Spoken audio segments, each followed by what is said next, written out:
মার্কিন president Donald ট্রাম্পের শুল্ক ঝড়ে বিশ্ব বাণিজ্য যখন হুমকির মুখে, এমন সময়ে সাংহাই কোঅপারেশন অর্গানাইজেশনের সম্মেলনে এক হচ্ছে চীন, রাশিয়া ও ভারত।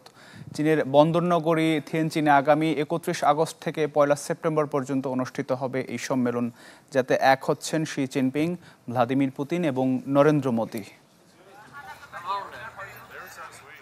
ট্রাম্পের আরোপিত উচ্চ শুল্ক জটিল বাণিজ্যিক সম্পর্কের দিকে ঠেলে দিয়েছে বিশ্বকে।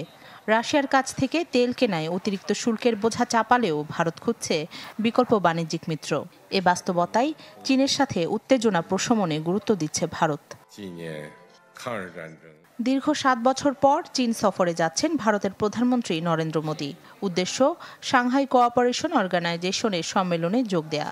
একই সম্মেলনে অংশ নিচ্ছে পশ্চিমা নিষেধাজ্ঞায় জর্জরিত দেশ রাশিয়াও, যা হবে পশ্চিমা শক্তির বিরুদ্ধে চীন, ভারত ও রাশিয়ার ঐক্যের শক্তিশালী বার্তা, বলছেন বিশেষজ্ঞরা। এই ব্লককে নতুন আন্তর্জাতিক সম্পর্ক গঠনে গুরুত্বপূর্ণ শক্তি হিসেবে দেখছে চীনের পররাষ্ট্র মন্ত্রণালয়। শিগগিরই চীন ও ভারতের সঙ্গে ত্রিপাক্ষিক আলোচনার আশা নয়াদিল্লির রাশিয়ান দূতাবাসের কর্মকর্তাদের।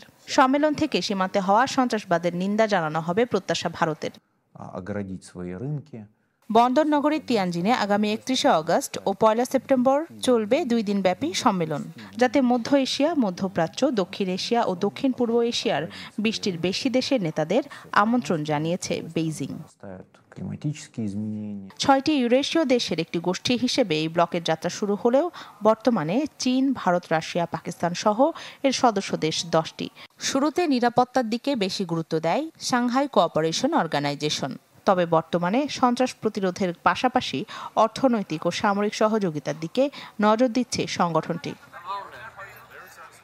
রাখি জেসমিন, চ্যানেল 24।